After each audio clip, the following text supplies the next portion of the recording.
I want you to try something. Without Googling it, tell me what's the capital of Australia? If you said Sydney, you're wrong. It's actually Canberra, and 10 years ago, you probably would have known that. But here's the thing. Today, we don't bother remembering stuff like that anymore because Google is 6 inches away from our face at all times. And that's just the beginning of the problem that we're talking about today because Google rewired how we remember things. Social media rewired our attention spans, and now AI is coming for something even bigger, our ability to think. Now, I've spent the last 2 years going deep on AI tools, and I almost fell into this trap myself.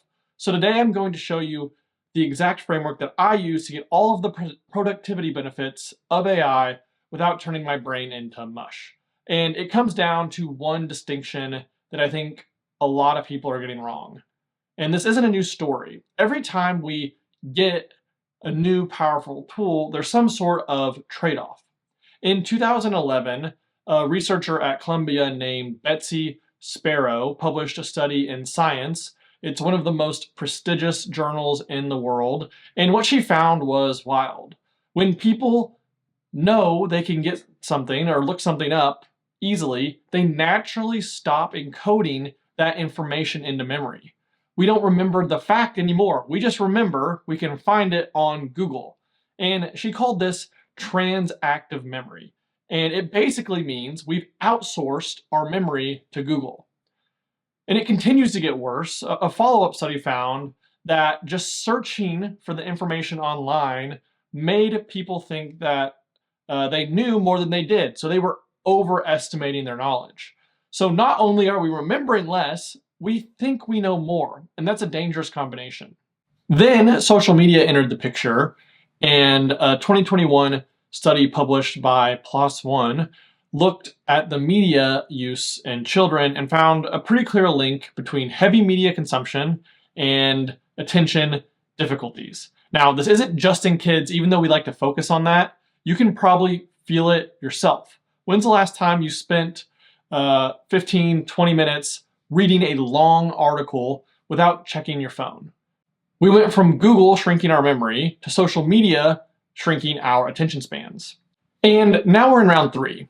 A Harvard Gazette piece from late 2025 polled faculty from across disciplines to address one question: is AI dulling our minds?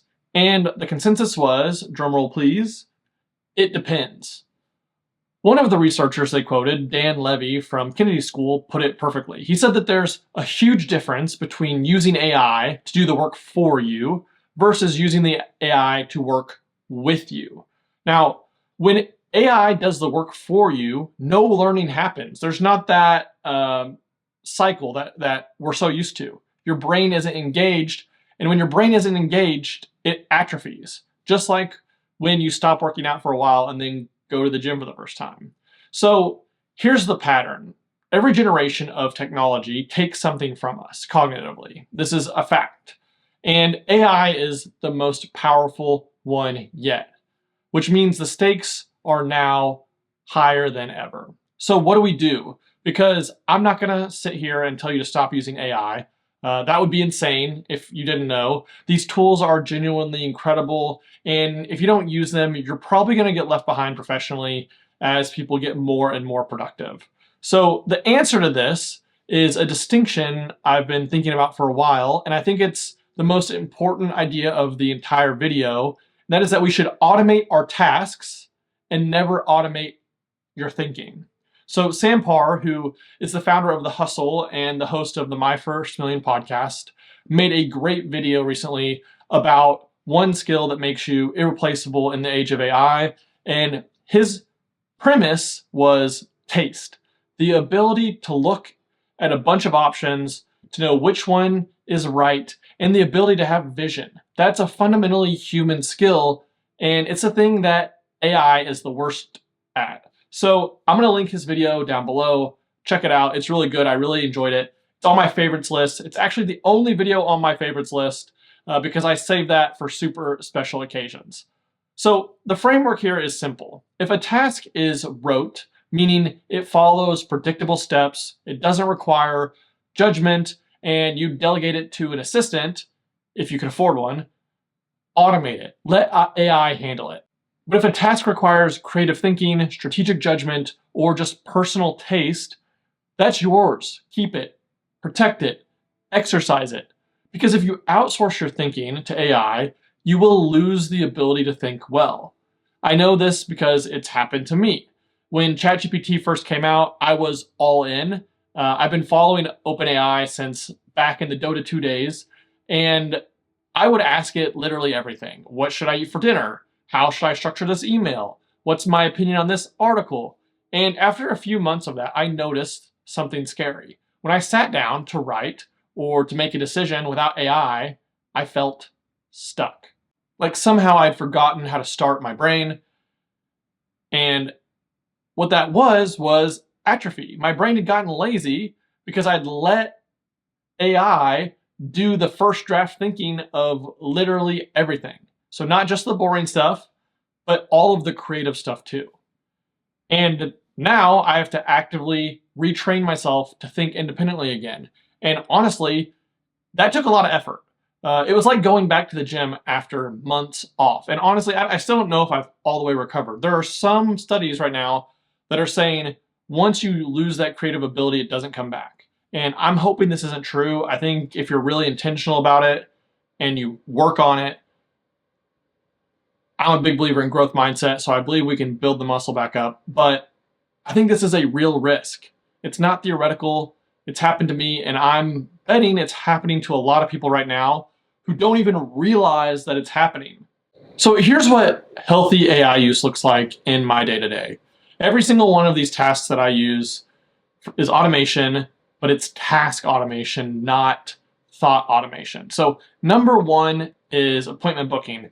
I have an AI agent that coordinates my calendar with contractors, HVAC, flooring companies, even the dentist. So I give it my availability, it has access to my calendar, and it knows when emails come in and it needs to schedule something, or it knows, I just say, hey, I need to handle this appointment. It looks in my calendar, or it sends emails, it gets everything scheduled. I don't even have to think about it. So the emails, the scheduling conflicts, all of it, it's gone. This used to take up more time than I wanted, and now it's pure logistics. Zero creative thinking. I don't have to do it. It goes straight to my AI assistant. Another thing that I really like about this is I can now build apps with my AI agent. So one is a recipe saving app that I really like. So my wife and I are always finding recipes on YouTube or TikTok or Instagram, and we bookmark them and then we never ever make them. So I built an agent where I just send it the link to the recipe, it watches the video, reads the description. If it can't find the exact recipe, it'll literally go to the person's website and try to find it there. And then it'll add it to a database in Notion. And this is great because I'm trying to eat healthier, I'm trying to get fit, and it'll give me the macros, it'll give me the recipe. It can, if I wanted to go put stuff in a shopping cart and buy my groceries, it can. It's amazing. So now we actually cook all of these cool things, and the choosing is still on us. So that's the creative part, is what recipes do we want to curate? And we still do that. But adding it to the book, taking care of all the busy work, that's the automation piece. So I like to think that I have good taste there, but the tedious extraction and organization is automated. So the third thing that I'm using it for is selling stuff on Facebook Marketplace. So for me personally, this one has been a game changer. I'm a self-proclaimed minimalist, and recently I've had clutter building up that I'm really trying to get rid of. So a lot of the times I'm donating, but it's great if we can make some money on it as well. So now I just take a photo of something I want to sell, an old piece of furniture, some gear I'm not using anymore, random things we've won, and I send it to my AI agent. And what it does, and I've tried this with both Claude and OpenClaw, but it researches what the item is just based on a photo with no context. It looks up comparable prices. It literally looks up the item, writes copy for it, writes the listing, and then it posts it on a Facebook Marketplace with zero intervention from me. So things that have been sitting in my garage for 6 months are now making me money while I spend my time doing other things. I don't have to worry about it or think about it. And it feels way more comfortable giving a higher price than I would. So I just put it up there. I don't think about it. And if I need to drop the price, then it can do that too. Number 4 is coding. So I use AI constantly when I'm coding these days. It is taking the place of my IDE, and I'm constantly using it to write almost every single line of code. So how am I doing that if I don't want my brain to atrophy? So here's the key. I'm still the one deciding what to build and how the system should work. So the AI helps me write code faster. It helps me debug issues. Sometimes I have questions or I'm not sure how certain things should work, and we have a conversation about that. But the architecture, the problem selection, the is this even worth building question, that's all me. And that's actually a bigger trend happening right now. And people are starting to shift away from the programmer role and into the solution architect role. The thinking matters more here than ever, and the typing matters less. And number 5, system maintenance. So this is a little bit of coding, but it's also just the general upkeep of AI. Because if you've noticed in the industry, everything is getting updated all the time, OpenClaw specifically. So I have a cron job that watches for new software releases on different AI tools that I use. And if there's an update with no breaking changes, I repeat, with no breaking changes, it alerts me so I can actually decide how to handle it. This keeps me from falling down on the optimization rabbit hole. If you've messed with OpenClaw, you can spend hours and hours and hours optimizing your OpenClaw without actually doing anything productive. And so I did this to try to move away from that. I want to just focus on the things that move me forward and let my AI manage itself. So now it does the updates. I don't have to mess with it. It's pure maintenance, doesn't require any judgment. It's the perfect example of something you can just automate with AI. So here's why I think this whole differentiation matters beyond just productivity.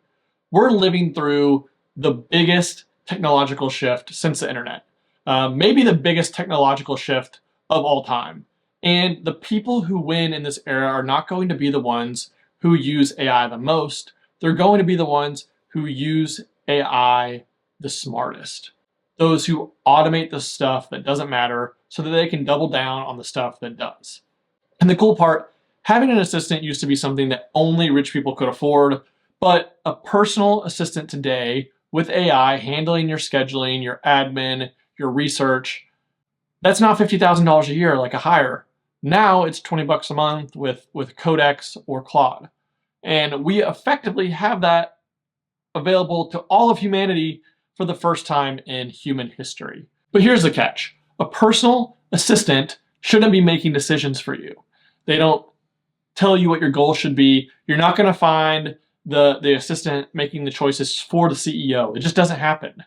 You have to define your own tastes. You have to define your own values. You have to take into account your own creativity. Now, the assistant will handle all the logistics so you can focus on what makes you, you, but that's how it should be. They should handle the existence. You should handle the taste. That's the model. So you should use AI like a personal assistant, not like a brain replacement. If you're trying to build a life you actually want to live, be financially free, intentional, and keep your mind sharp, you need to stay in the driver's seat mentally. So automate your task, protect your thinking. If this was helpful, subscribe. I make videos every week about building wealth, designing your life, and staying sharp in a world that is trying to make everything easy. I will see you in the next one. Peace.